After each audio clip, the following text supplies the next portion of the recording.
Welcome back to Am I Too Loud, the podcast with Sophie, aka the mother freaking Odditty. And guys, we have our first sponsor of Am I Too Loud, the flipping podcast.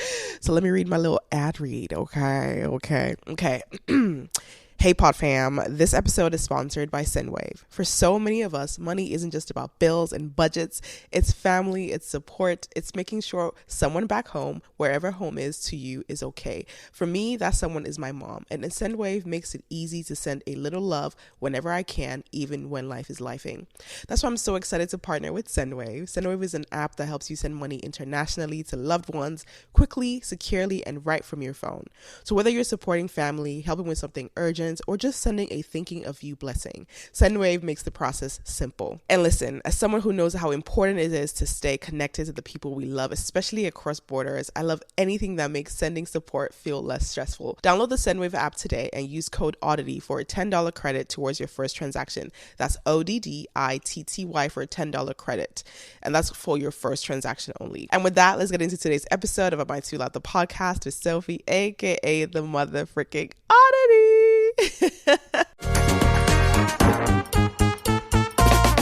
Welcome to Am I Too Loud, the podcast. Oh my God, guys, use my promo code, use the link, click the link in the description. Shout out to Sendwave. That is literally what I've been using to send money back home. You guys know how much I love my mom, and you guys understand. If you know immigrant parents, you know that we don't have to necessarily, but it just oftentimes is what we have to do. Like, your parents are going to send you like, oh, what about my thing? You know, you have uncles, you have aunties, you have cousins. You just have people you want to share it with. So if you're in US, the EU, Canada, the UK, just anywhere really internationally, you can always send money home. You can send it to Ghana, Nigeria. I send often to Ghana and Nigeria. Exchange rates are always super great, and you get a $10 credit with my code. So use Odditty if you're ever going to use it, if you're someone who's listening, or just click the link because you guys know your girl gets a discount for any time people click my link. Oh, I can't believe it. My prayer for this year was to get a sponsor for the podcast, and I finally got one. I am so grateful. And let's get into this episode because I really am excited to talk about this. Maybe not excited. You need to first... Siri, I'm not talking to you. Sorry, guys. That was my Siri. But yo, guys, if you can hear my voice, well, this is a podcast. You can hear my voice. I do sound sick. That is because your girl has a cold. Now, today's episode, we're going to be talking about money. Money.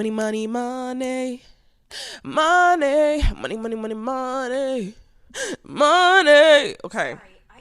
Siri, I'm not talking to you now. What's going on? I did not ask neither of you. What happened? Sorry, guys. I'm a bit cranky. I'm taking some cold medicine. Okay. So we're talking about money, and this is not because of our sponsors. We got a sponsor. This is not because of our sponsor, I promise. However, the sponsor is playing a big role in this episode, which is great. And I've been wanting to talk about money, and I feel like I have kind of had an episode similar to this, but maybe not to this extent. Also, if you guys notice, we still have the green couch, which I'm excited for. And I am leaning towards this vibe for the podcast because I love sitting on a couch, guys. I love laying on the couch. I love watching Hulu shows on my couch. I just love it. And that's not even a shout out to Hulu. Oh my God, why did I say Hulu? That's free sponsorship. It's because I've been watching some of my favorite shows on Hulu recently. Anyways, I sound sick. I've been sick for a while, and I'm realizing that. I don't know if I told you guys this the other day. We're going to get into the episode, I promise. But, let's get into it.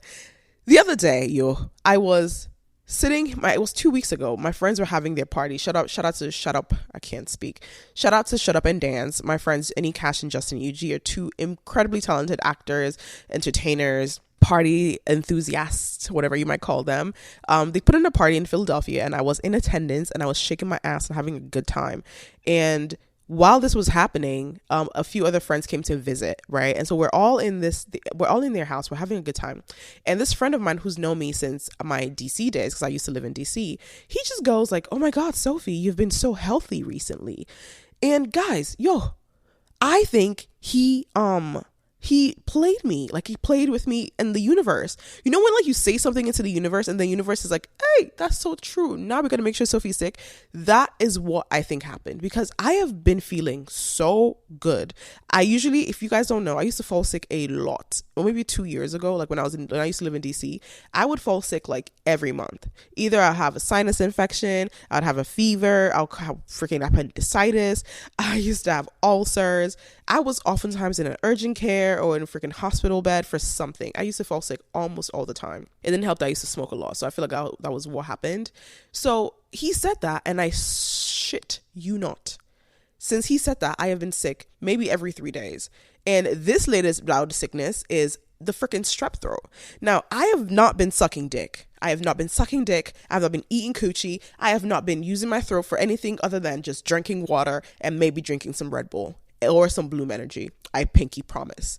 I'm not even taking edibles anymore, guys. I'm not doing none of that stuff. All I have been doing is drinking water, drinking tea, maybe drinking my AG1. Not maybe, I drink it every day. Drinking my Red Bull. I've been doing all these things.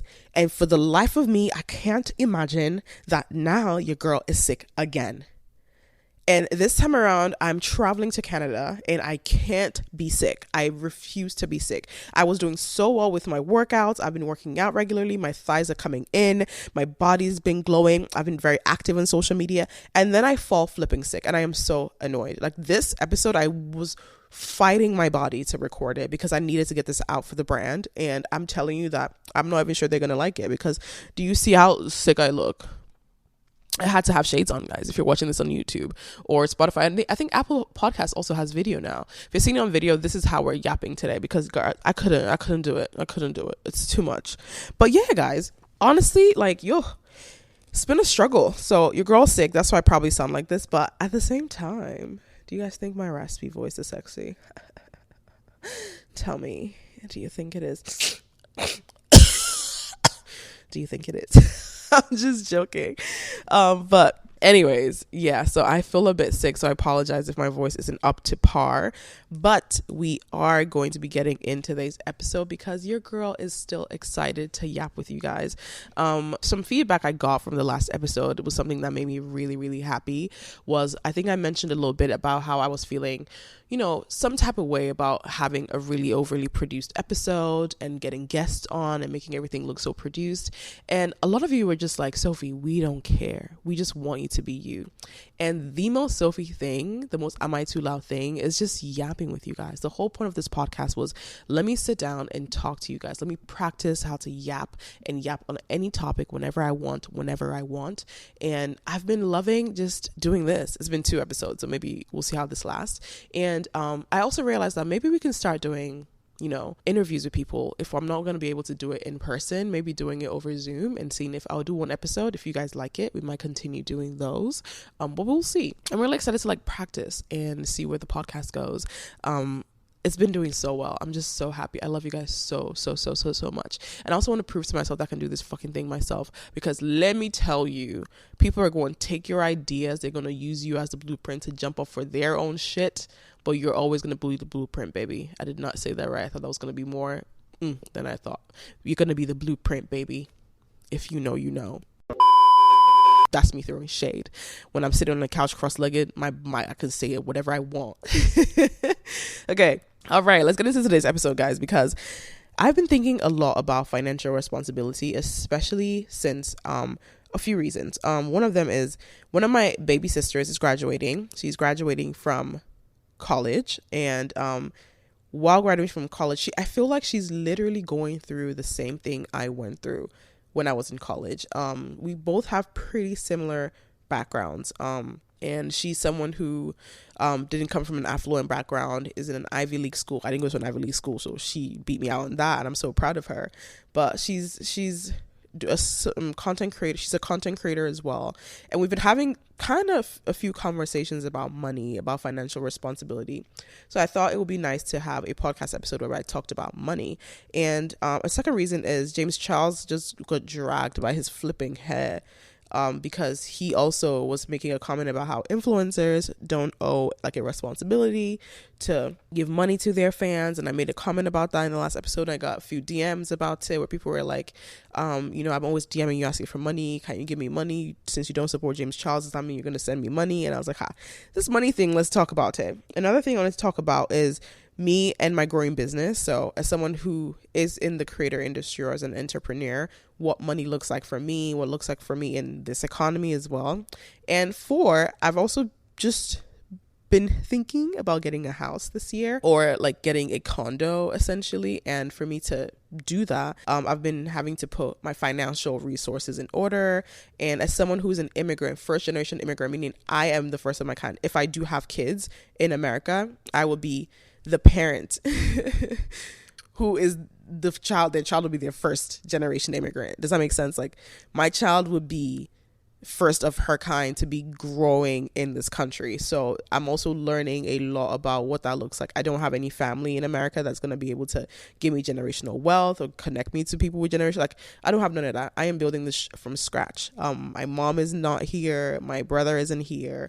I have no family here except for my uncle, who we're estranged. So I think it's pretty interesting, money and what money has been like for me. So let's talk about money, because I also think it's a conversation that makes people pretty uncomfortable, and for different reasons. I think I know I grew up in a household where money wasn't talked about a lot, and I would also say that I grew up in a rich household. So for context, I grew up in Lagos, Nigeria, and in Nigeria growing up, my grandfather was pretty rich, but I also grew up in a polyamorous family, meaning my grandfather had about 6 wives. I think 4, but 2 of them had left the house, or I don't know, it was 6, 4 or 6. But he was pretty affluent. He was a bale, so like a chief of this area. He had his own bakery. Like, he was pretty well to do, and we did grow up pretty affluent. I will also say that my mom at some point also had money. Now, I wouldn't say we were upper class. I would also say we were probably middle class at some point. So I remember my mom was a marketing exec between my ages of like maybe 2 to 10-ish, 11, because I went to a really nice primary school, which was like, elementary school here, I guess. I went to a really good school. We never wanted for anything, but we were also not the family that we tended to buy a lot of things, or my mom didn't buy a lot of things for me, and we didn't have like a huge house. I know my mom lived in an apartment. It was just me and my brother, and my mom is the first of 24 kids. So I remember growing up that our money had to be spent amongst everybody. My mom was in charge of paying the tuition for my brother, who was 10 years older than me. So he was in college by the time I was like, in high school, those things. So she was oftentimes a single mom getting by. Now, I wouldn't say we were broke, but I wouldn't say we were rich. But I will say the extra money we oftentimes had, I wouldn't see it. Like, I wouldn't say we were buying Barbies growing up, but we had like the fancy DSTV, and DSTV is like cable in America. I think that's the closest way to explain it. So we were in a rich family, but I knew my grandfather was rich. So we were close to affluence, and we also lived around affluence, so I did see a lot of rich kids.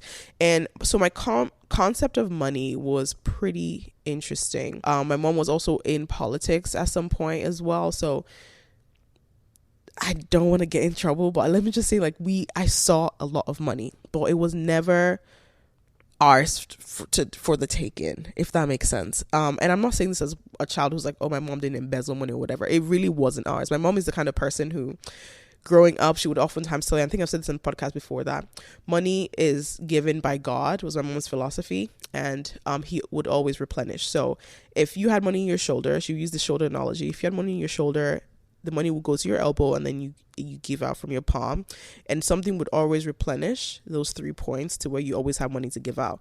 Now, as a kid growing up, hearing that, it was pretty like cool. I loved how giving my mom was with money. I loved how not selfish she was, but I remember oftentimes thinking, sometimes if I wanted ice cream, we wouldn't be able to afford ice cream because you just gave the gate man's child X, Y, and Z amount of money for him to further his studies. And this is me being a selfish little child. Because I just knew that there were things she did with the extra money that maybe we could have enjoyed that she would give to other people because she wanted, I wouldn't say she wanted the blessings, but she just was a giver. My mom is such a giver. She would give, my mom would give the money off her back. My mom could have $10 and she would give out the entire $10 with the idea that because she gave out that $10, some way, somehow that $10 will come back. That's how my mom was. And I really think that influenced the way I saw money moving forward throughout my entire life, even till today. And it's something I'm actively working against, and I'll tell you guys why throughout this episode. And so because of that, money wasn't necessarily talked about openly in our house. If I wanted something, I could ask for it, but if not, like, it was oftentimes like, oh, we didn't have it, or don't worry, like, God will bless you with it. It felt more of like money was a blessing from God, and it wasn't how hard you worked. It wasn't, my mom didn't aspire for me to be rich. Like, we didn't get the economic empowerment conversation. You know how there are certain families that would have the, like, you know, you have to be successful in life. You have to have money to survive. You know how they would have those conversations? Maybe. I'm not sure if this is a thing. But our family, we didn't have that. I think my mom's philosophy around money was always, it was a blessing. And so because of that, you just needed to give to receive. You needed to be selfless to receive. So money became less of a thing that you worked hard for and more of a thing that happened to you. And this is important for me because when you have that kind of perspective on money, it really shapes how you interact with money, because then it's less about chasing money. It's more about attracting it and putting yourself in a position where you're praying for it and you're blessed with it. And that, I think, said a lot to me. So I saw money more as like power and blessing, and less about like financial freedom, financial security. I knew nothing about investments and savings and checking accounts and the X, Y, and Z. I'm telling you guys, I grew up knowing nothing. Now, maybe my brother did, and maybe they had those conversations, but I really don't even think so. We just didn't grow up talking about it. I know maybe my mom, and at some point as I continued growing up, money became tighter in my family. I think the 2008 bank crisis and the world went into a crisis around money. So things started shifting then. I remember when I was in high school in Nigeria, I started realizing that, oh, my mom lost her job with the pharmaceutical company and she became a politician, but politicians don't really have a lot of money unless you're embezzling money in Nigeria, and she refused to embezzle money, which used to piss me off. I'll never forget, I'm telling you guys, it's a true story. I swear to you, it's a true story. We were in this house with this affluent family where mom was working for, and I remember they had maybe about 10 million naira sitting in bags that were supposed to be given to the community. And the people who were the politicians in the room were all sharing that money. And I swear, you might probably think this is like me being like telling a fake story. I swear on my late father, it's not. And these people are sharing all this money. And my mom is just like sitting in the corner, and you can tell she's so disgusted by it. And I was there with her because I think I was on break in school or something. And I was like, okay, maybe like, oh, thank God. Like in my head, I'm like, okay, I want this shoe. She's going to buy me this shoe finally, because look at all this money they're sharing, blah, blah, blah, blah. And we leave, and my mom leaves with nothing. She doesn't leave with the envelope. She does not leave with the bag. And I see people coming in and out of the house with bags of money. Like they're taking out money. And I'm looking at her like, girl, what's yours? And so we're heading home, and I remember asking her like, oh, mommy, what money were they sharing? What's happening? She's like, that's the money that the federal government has sent to the government, and, you know, they were sharing it, which is unfortunate. She was just talking about how she tried to fight it, but there's nothing she can do. Like, it's so sad. They're not going to help Nigeria, blah, blah, blah. I'm looking at her like, so where's our own? All this noise you're talking about. Okay, fine. Where's our own? At least they're already sharing the money. This is me as a child. I wouldn't feel the same way now. Of course, I'm a better person. Wink, wink. But hey, where's our own? If they're sharing all this money, we might as well get some. Like, let's share the national pie if we're all sharing it. Because if you don't share the pie is still being shared anyways. You might as well get your own bite. But she's like, no, God will bless me with my own. I'll work hard. I'll advance. It's for the people. I can't take it from the people because all the curses of the people will come to me, and then I'll be suffering. It's blood money. It's wicked money. But oh my God, I'm looking at her like, girl, It's blood money. You can be crying in blood and eating in a Ferrari. What are we saying here?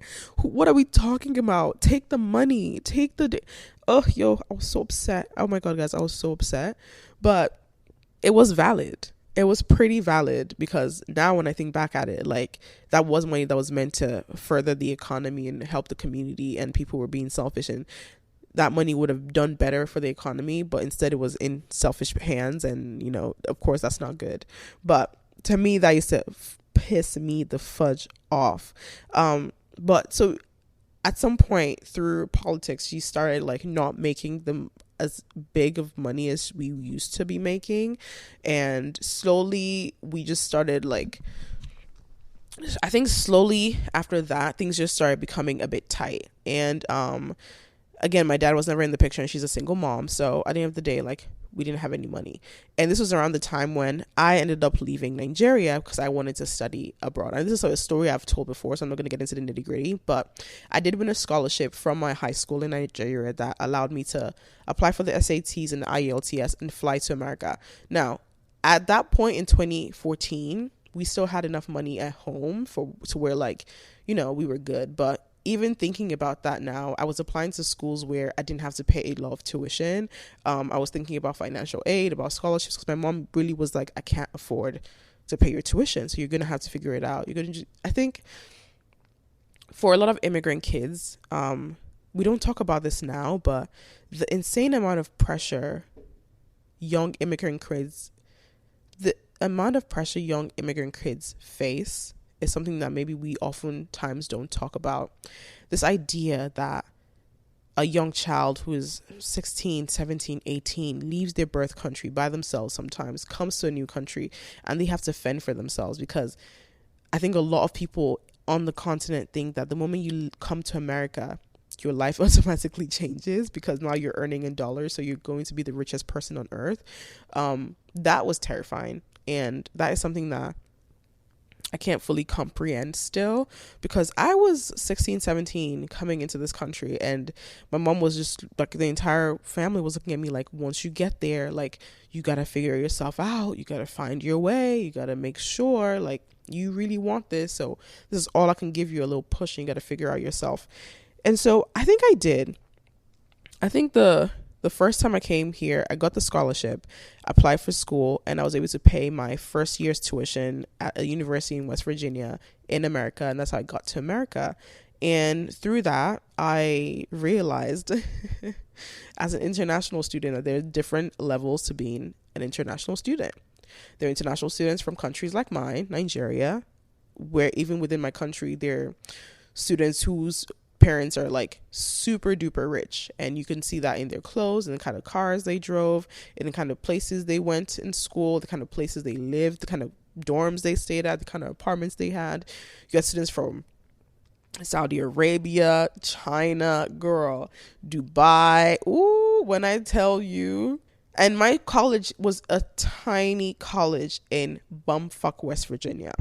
I can't imagine if I'd gone to an Ivy League school, or if I'd gone to, you know, a bigger school where like I had to actually see how stark of a difference money like creates within people, because that would have been a pretty jarring experience for me anyways. But it still was kind of jarring, because I didn't realize, I wouldn't say I was broke.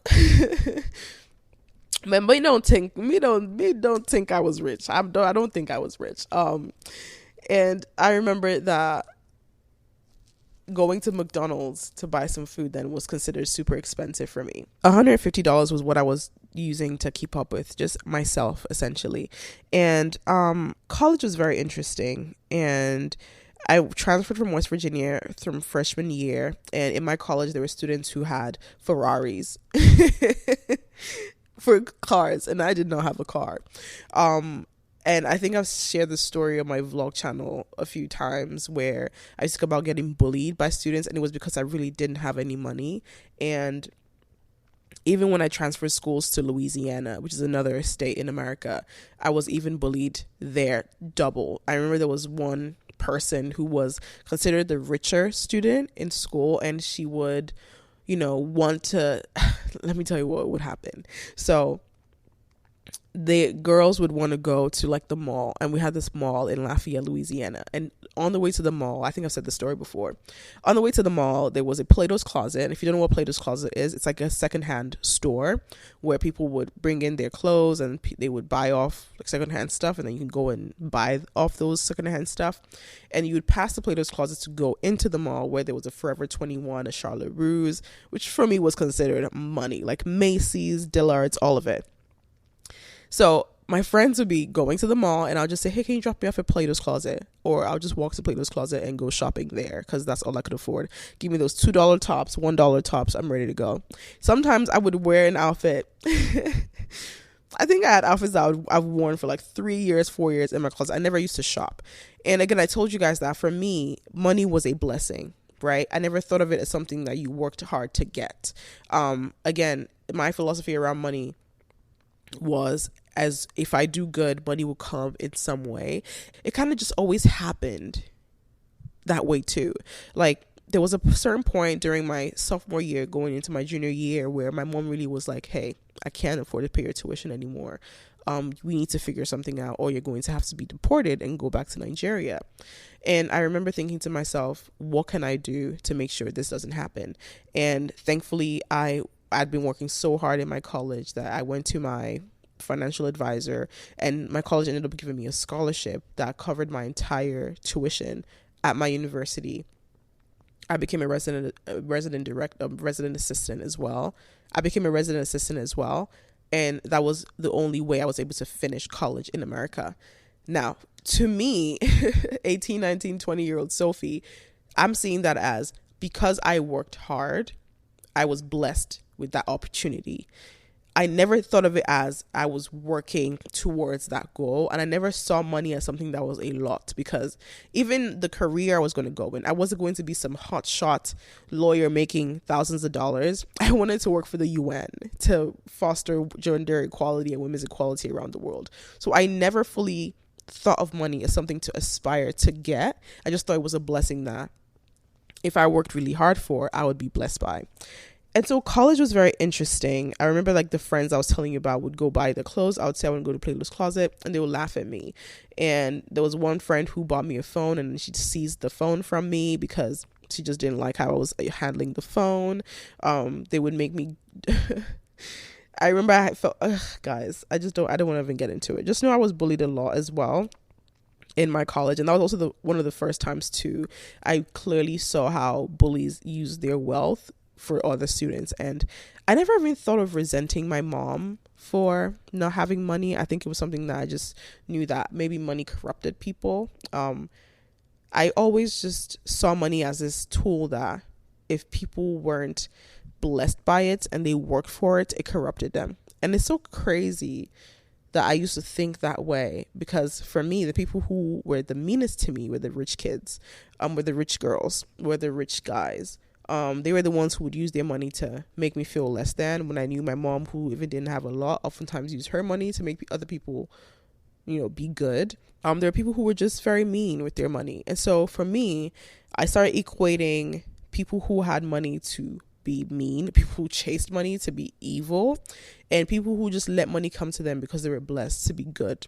And of course, it's a stupid way of thinking. And it's a very childish way, and I'll tell you why.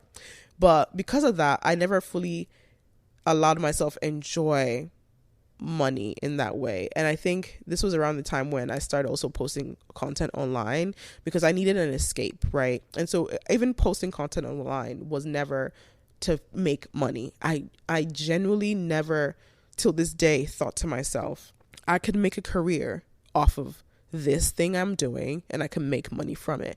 Like, I never, my first job out of college was at a nonprofit, and I was getting paid $36,000 a year. And if you're there thinking, oh my God, that's really high, it's not. That is very, very low for a state like DC, and I have someone with a master's degree.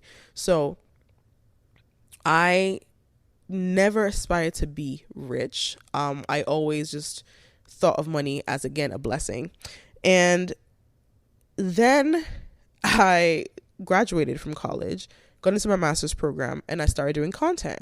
And through those years, I got my first brand deal. And I'll never forget that I'd just gone from being on a scholarship, living on campus, moving cities and still living on campus. This time around I was in DC, and I'm getting followers online. Still not making money online, but I'm getting followers. I think I'm at like maybe 5,000 followers or something. Still not a lot of followers, mind you, because it took me about maybe 3 years to get to 10,000 followers. And I only remember this because remember, you had to be at 10,000 followers to get the link sticker on your stories.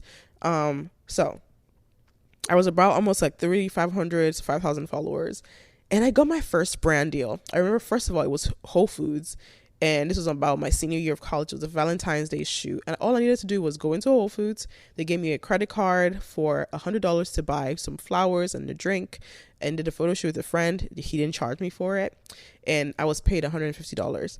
And I remember thinking, $150. That was what I could spend money on in a month. And at this time around also, I was still doing hair to make money, to like just at least have clothes to wear. And I was so happy. And this was in undergrad. And then when I graduated, I was in my master's, I got another brand deal. And this time was one of my largest brand deals at the time, was with Home Depot. And when I tell you, when that email came into my account, I would never, ever, ever, ever, ever forget how I felt. I don't think I've ever cried the way I cried that day. I was offered $7,500 for an Instagram photo, 2 Instagram photos, I remember, and some story posts. And I was also given, I think, $1,500 shopping spree for Home Depot to build my dream dorm. I was shocked. I was flabbergasted. I was astonished that me, who was using $150 a month to get by, was just getting paid thousands of dollars simply by being myself. And so now this idea of a blessing even became more reinforced, because the idea was, oh, this is all because of all the hard work I'm doing, which is also very valid. But I didn't equate in a numerical format the idea that X, Y, and Z equals X plus Y equals Z. I didn't think about it like that. I didn't think about it like, because you did X, Y, and Z things, this is why you're making all this money now. I just thought, oh, I should be grateful. I'm making all this money and I'm getting blessed, which is far from the truth. I worked hard for that. It was a blessing as well, but I'm also working hard for it.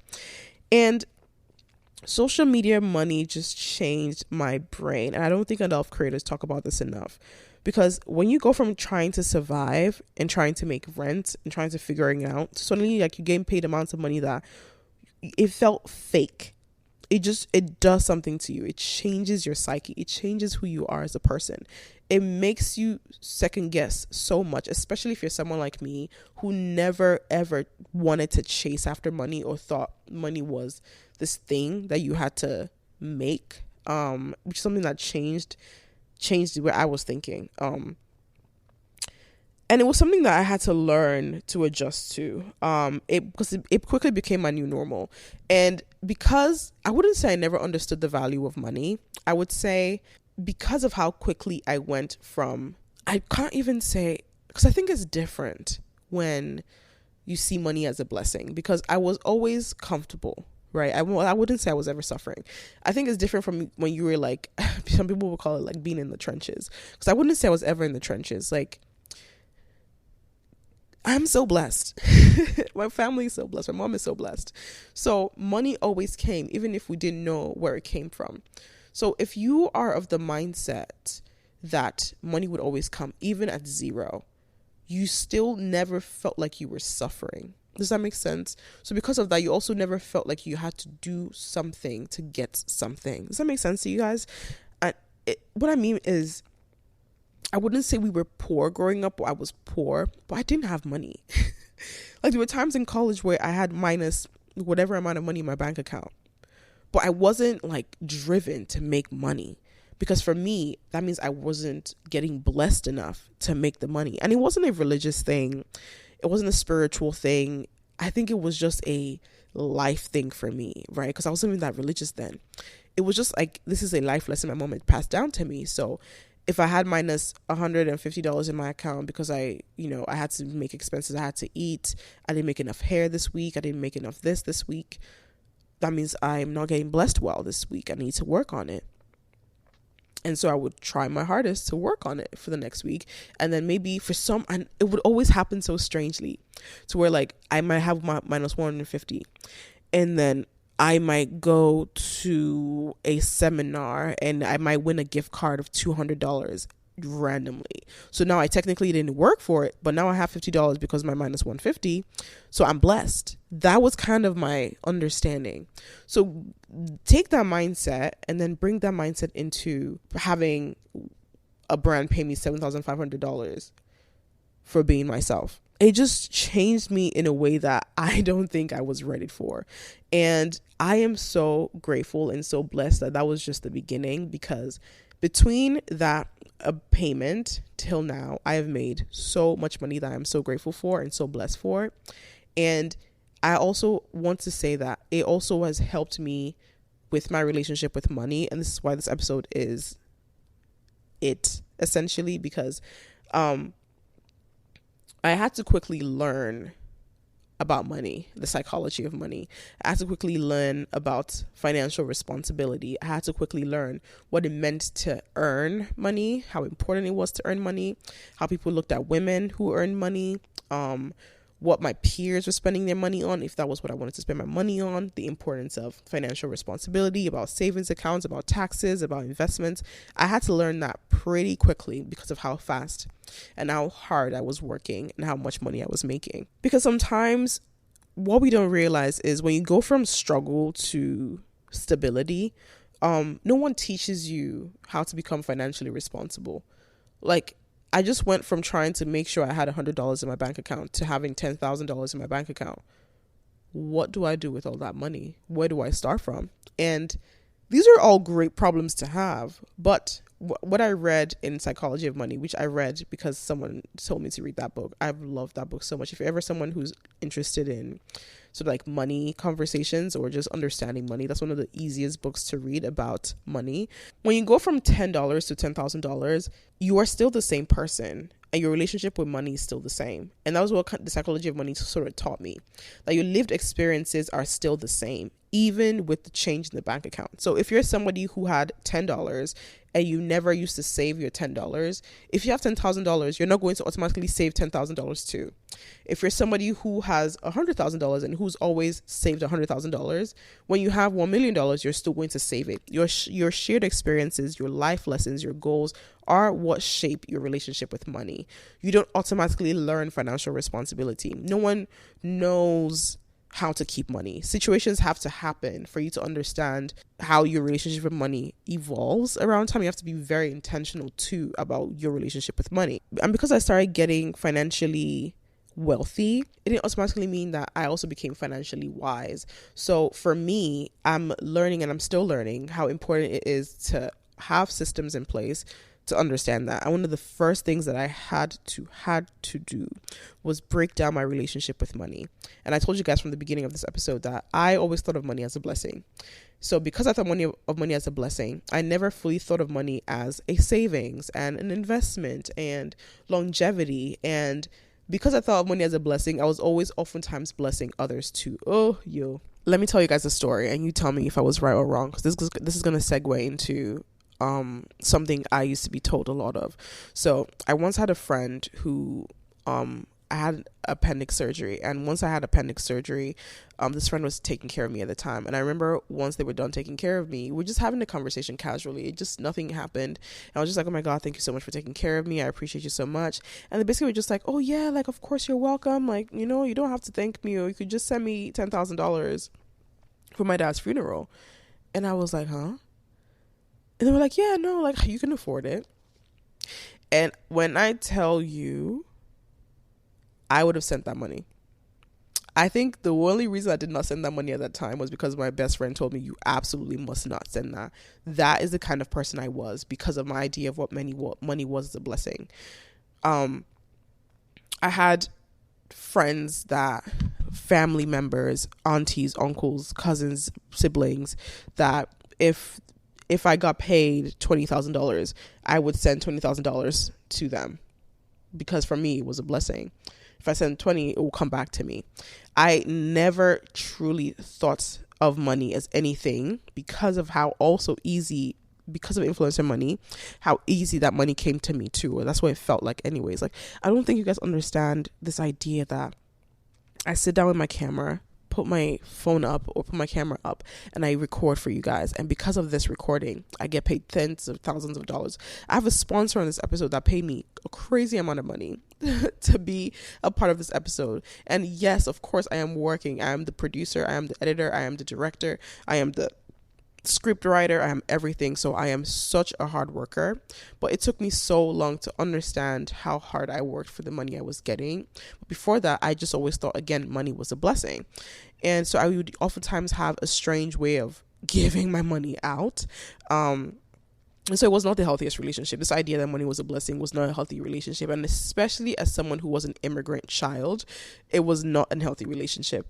I remember Elsa Majimbo got dragged a few months or years back when she talked about how, like, sending money to your family was a no-go. Like, sending money to those uncles and aunties was something that immigrant kids don't need to be doing, because there's some guilt that we feel. Like, I know this episode I'm talking about how you Sendwave, you can send money home to family, and that one, sending money to my mom, is something that I would never complain about. I love that woman down. She deserves everything I earn. I must give to her. However,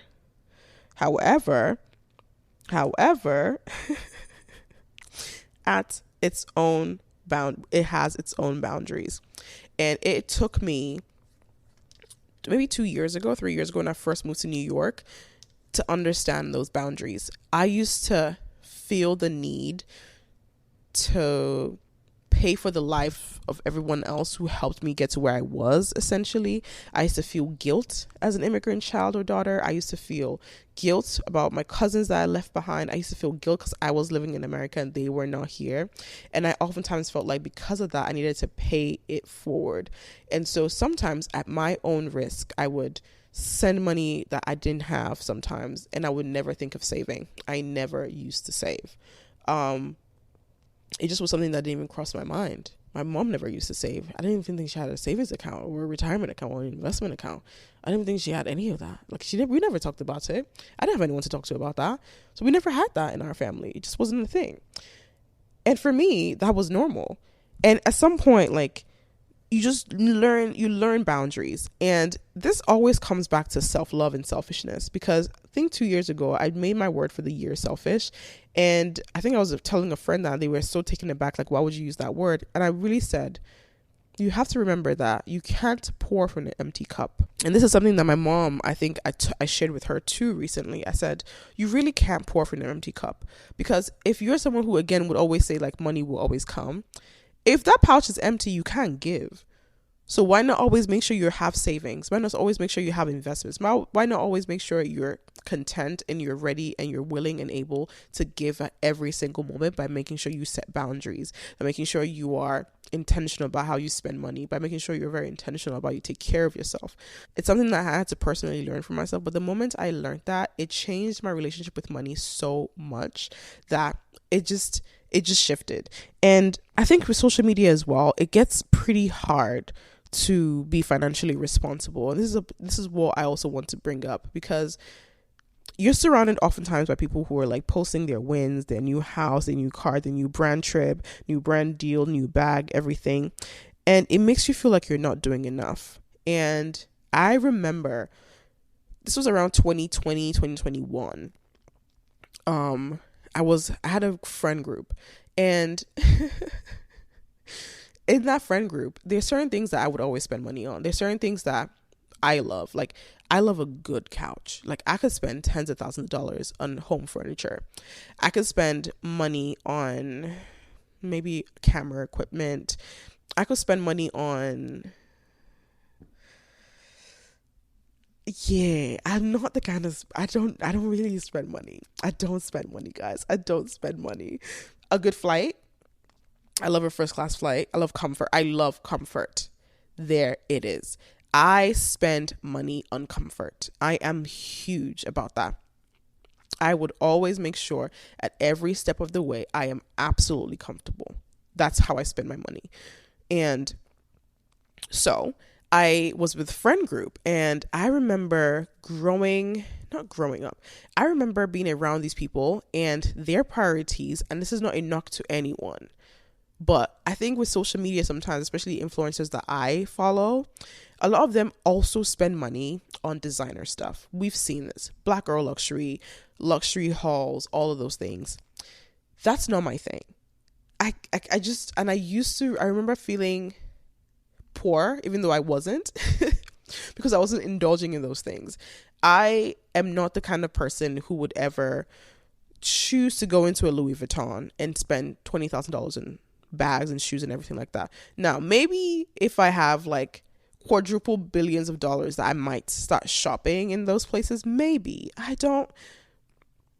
really don't think so, at least for every day. Like maybe for like big occasions I would think about doing that, but that's just not who I am. I feel like you guys can tell. Like I'm always comfortable with sweats. Like the most you would, I remember there was a time, this is so random, there was a time that I was carrying my wallet or something, and I went out to pay, and I paid with my Amex, and someone beside me who's a creator actually was just like, oh my god, you have the Amex Platinum. And I'm like, oh yeah. And they were like, oh girl, I've been able to tell you make that much money. And in my mind I was like, yeah, my Amex has no spend limit. Like it's kind of a flex. Yeah, like I have the Amex that has no spend limit. Like your girl takes care of her credit score. Like I have an 800 credit score. My Amex has no spend limit. Fly Delta One if I need to. I live in a fancy apartment. Like I can do all these things. Like I'm set. But you would never catch me looking like that, because that's just not who I am. But it took a lot of self-love and intentionality on my part to know that was not how I wanted to show off my wealth, right? Or show off how much money I was making, because it just didn't seem like who I was.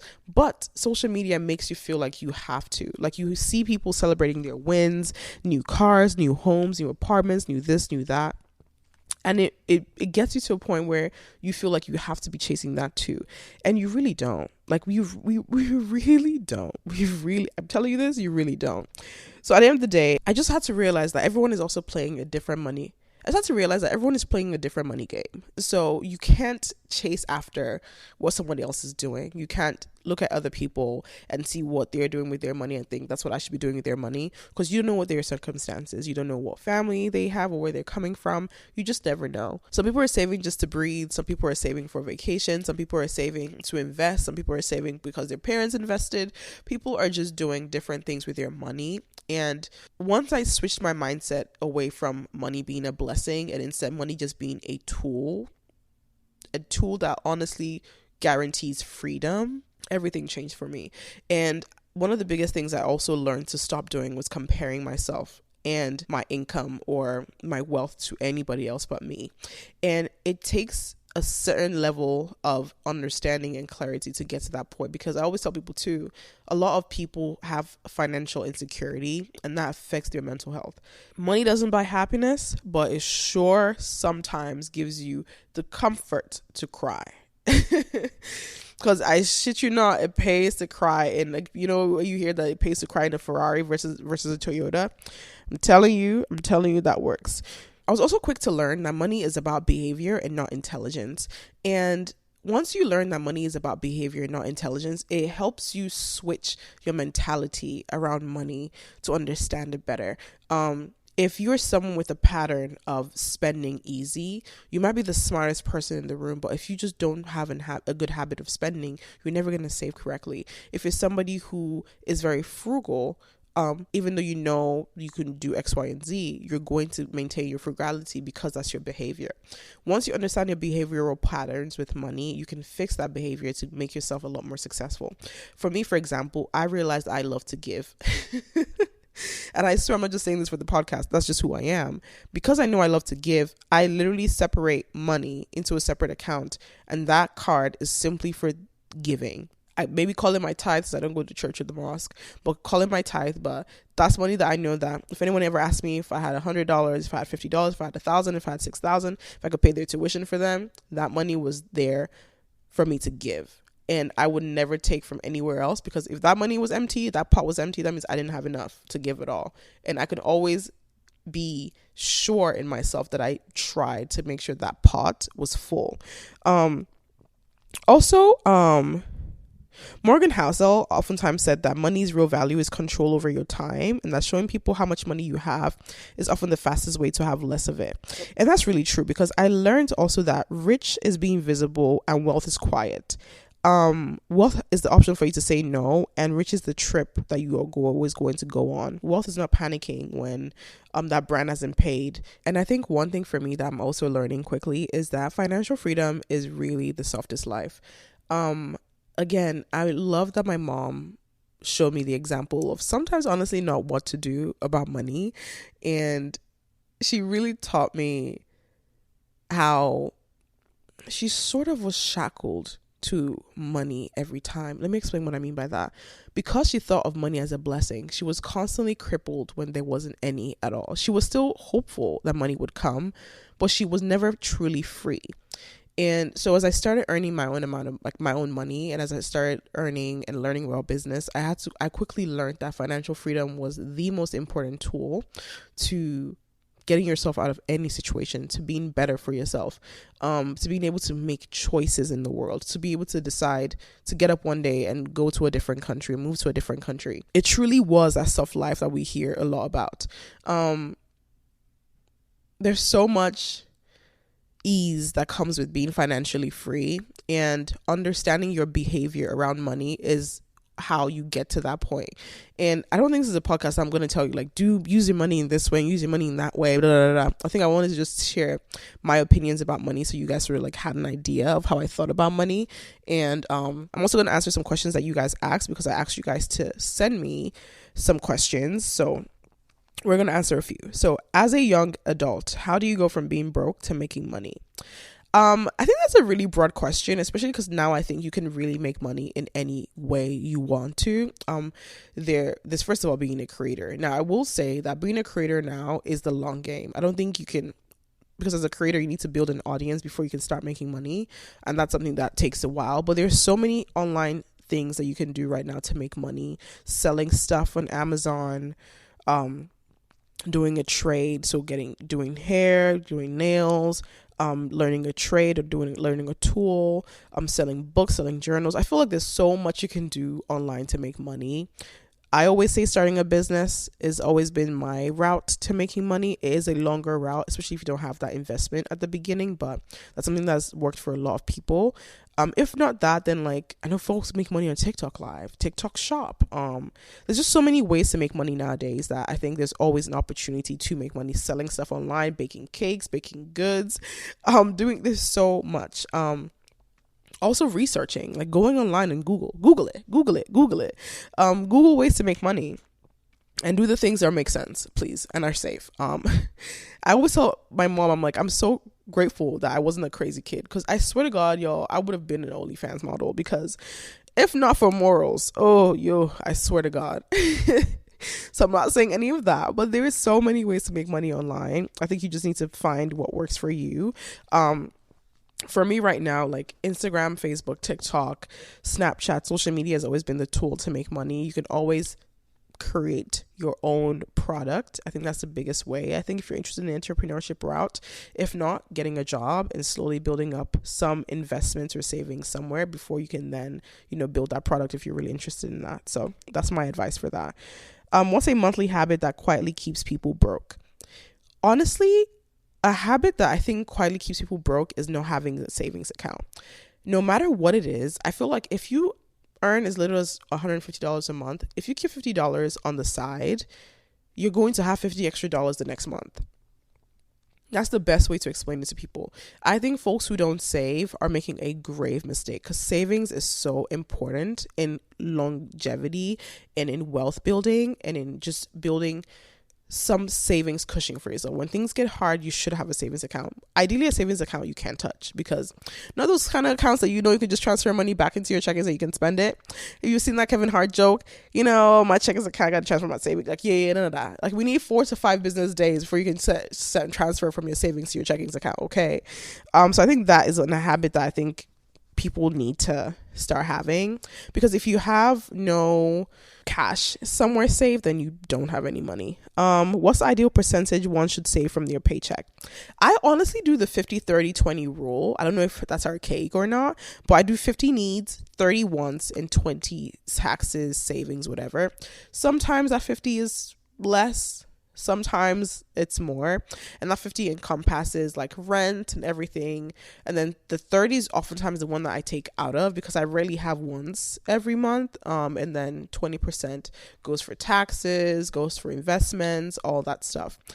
I sometimes would choose and just say 50 needs always has to stay the same, because 50% of my income should be what my monthly expenses, half of it should be going to, if that makes sense, and then the rest of the 50 I can divvy up as needed per month. I think when I had an apartment, my apartment was usually the biggest of my income that I used to spend on stuff, and otherwise it was just like business expenses, production costs, and so on and so forth. And I never really bought anything. I wasn't a fan of buying new things, so I really didn't spend money on anything else. I make more money than my family now, and I feel guilty enjoying it. How do I stop feeling bad for doing well? I think this is a good question. One, they're not working the way you're working. You're not working for anybody else but yourself. I think as an immigrant, we sometimes feel guilty about earning more money, and that's understandable because we do get told a lot that other people's sacrifices are the reasons why we are where we are, which is also a very valid statement. Sometimes it's not a fair statement. You didn't ask for sacrifices. If you sacrifice for someone, you sacrifice for them. They didn't ask you to sacrifice. Nobody ever asked for a sacrifice. You sacrifice because you sacrifice. How many times did I say sacrifice? I don't think it's a fair thing to say. However, as an immigrant child, I have learned to respect this idea that I'm supposed to be giving back to my family in some capacity, but not at my cost. So essentially what I'm trying to say is have boundaries. If you can give. If you can't, you can't. It's okay to say no. No is a full sentence. It's honestly okay if they come back at you and they tell you, oh, you're so terrible, oh, I sacrificed so much. That's understandable. They might be hurt, but you can't kill yourself. You cannot come and kill yourself. And if the money isn't there anymore, they are still going to continue to survive. In fact, they'll go to somebody else to ask for another set of money. They'll ask somebody else for money. So it really isn't you. And I think that's what even brings up the James Charles situation. Because my thing is, why did he comment? If the woman sends you a GoFundMe, she probably send other people GoFundMe. Look at the message and move on. Why are you commenting? Why are you doing a whole flipping hoopla about it? But yeah, I think that's going to be my advice. Just make sure like you don't feel guilty. There is no guilt. You've worked hard for your money. Again, money is about behavior. You've worked hard for it. Enjoy it. Savor it. You deserve it. Someone says, how do I send money home without feeling like I'm sacrificing my entire future? By making sure you're not sacrificing your entire future.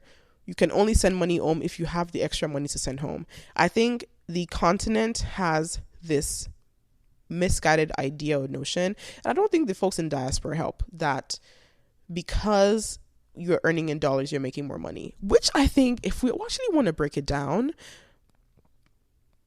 I oftentimes say that I'm not sure. Okay, yeah, if we're thinking about it, folks here do make a lot of money, but America earns or moves on credit. Like America is built in credit, and folks on the continent are built with liquid cash, meaning most people spend in cash back home versus here where most of our expenses are in credit.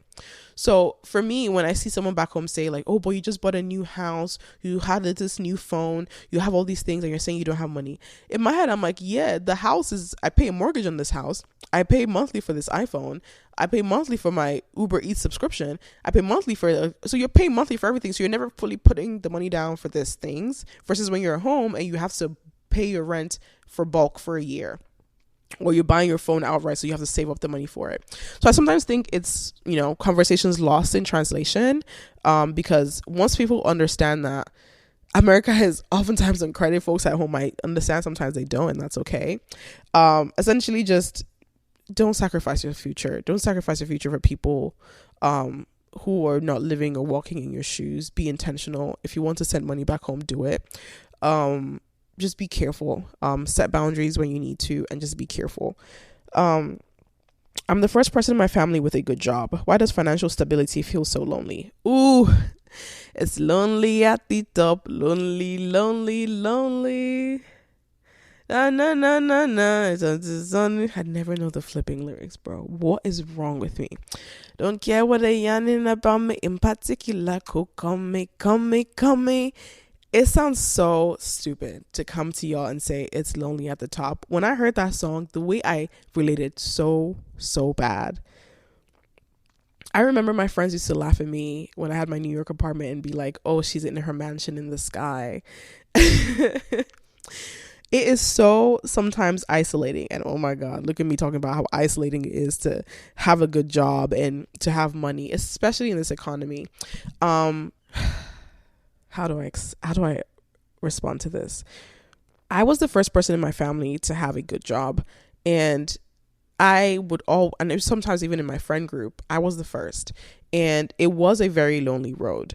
And I even think something that affected me was not being surrounded by people who were also earning in the same bracket that I was earning, because I think it would have helped me more with money and earning even more and understanding boundaries, because I was the one earning more, I also felt indebted to the people around me to make sure I was bringing them up with me, or I was making sure they didn't feel any type of way, which oftentimes affected my relationship with money and my relationship with them. So it's hard to be the one who is bearing the financial responsibility for the people around you, but it is not your job. It is not your job to cater to people. It's not your job to help people. It's not your job. If you want to, you can, but it's not your job to. I had to quickly learn boundaries again, which is something I've been talking about this entire episode. I had to learn boundaries. I had to learn to prioritize myself. I had to learn that because I was earning doesn't mean that I had to give it all away. And I also had to learn that saving was important, and this job I had was because I worked hard for it, and it wasn't just because it was this like outlier. It was something that would never happen to me. And I had to also start moving with like-minded people to also understand where I was and what position I was in. So financial stability oftentimes feels lonely because you're also not surrounded by the right people, and your behavior and attitude towards money also influences that idea of financial loneliness. Because again, for me, since I saw money as a blessing, I never fully went out of my way to seek knowledge around money until recently. Maybe like 2 years ago, a year ago, when I started actually actively seeking some more understanding of how to make money smarter, how to be more intentional about money, what's the psychology around money. Because as a woman too, and we've not even touched about this in this episode at all, maybe in another episode, maybe bring it on a guest might be cool. I think I'll talk about gender and how it impacts money and ambition. I'm agreed comes into that conversation, but that will be another episode, guys. I was just talking about this. I just saw this question. Should women in relationships keep separate money, joint money, or both? I've always been someone who in a relationship would have separate money. So we have separate accounts and then we have a joint account. I feel like that's oftentimes been the best way and how it's worked for people. But honestly, whatever works for families. Some folks are stay-at-home moms, so they don't have their own account. And I always say, if you're a stay-at-home mom, you should still be getting paid because you're still working. How do I stop comparing my financial journey to women online who seem rich at 25? Oof, this is a good question. First things first, I'm a realist. Okay, how do I stop comparing my financial journey to women online who seem rich at 25? You don't. Comparison is the thief of joy. Comparison is the thief of intention. Comparison is the thief of wealth. Comparison is the thief of everything. When you compare yourself, you are struggling to achieve your own goals because you're stuck in a cycle that is going to continue to be perpetuated no matter what. In my understanding, you are perfect example. One of my favorite creators of all time is Marvella. I love that girl down. She just turned 23. She's turning 23 and she's a business owner. She's a successful influencer. I think Gloria as well is 23, 24. These are young creators who are coming up. Social media has made it to where we have 16, 17, 20-year-olds who are CEOs, who are business owners, who have lived several lives in 2-3 years because they're making insane amounts of money. You are neither early nor are you late. Because there are also people who are making millions of dollars at 60, at 70, at 50. Age is but a number. Your dreams are still valid no matter what. You're not running late by being 25 and not having your life together. You're not running late by being 60. You might be 65 and hit your starring role in a TV show, and that's how you make money. You might be 75 and get this patented idea that gives you $1 billion through Amazon. You just don't know. You can't give up because you're stuck comparing yourself. The moment you give up is when you failed entirely. And I think that's what's helped me stop comparing myself to everybody else around me, because your goals and your dreams are so directly tied towards you, and nothing else should change that. Okay. And what financial lesson did you have to learn the hard way? I think my biggest financial lesson that I had to learn was, honestly, I'm very proactive. I'm a very proactive person. Once money started coming in, I made sure I saved. I made sure I was intentional. I don't think I've ever had a hard financial lesson. If anything, probably just taxes in America are just crazy. And maybe credit, like getting a credit card early on was something I didn't do until later. But once I got a credit card, I understood credit and credit scores. And so I started understanding the impact of credit and using that to my advantage in an American society. But besides that, nothing really. Maybe the biggest lesson also be like, and it's not necessarily the hard way, but my biggest lesson is also that money is not the dream, but financial freedom is. And like I think what I've taken away from what my mom taught me about money and what I've learned so far as a creator about money is money gives me the ability to have the choice to live the life that I want to live. If I had $10,000 right now, I want to comfortably say that I can go to Alaska if I wanted to. If I had $1 million, I want to say I want to go to Bora Bora if I wanted to. If I had $100 million, I want to say I can build 3 charities in different places in the world if I wanted to. I think the choice to do the things that I want to do is why I chase money. Oftentimes this is not something frivolous. It is what it is. So yeah, that's my 2 cents on that. Being able to say yes because I want to and saying no because I want to is the dream, is the goal. And I think I'm now in this space where chasing after money isn't seen as yucky, isn't seen as tacky, isn't seen as whatever. First of all, I live in a capitalist society. The way I'm able to make a choice is because I have money. I'm able to sit on this couch because I'm making enough money to be able to choose to do that.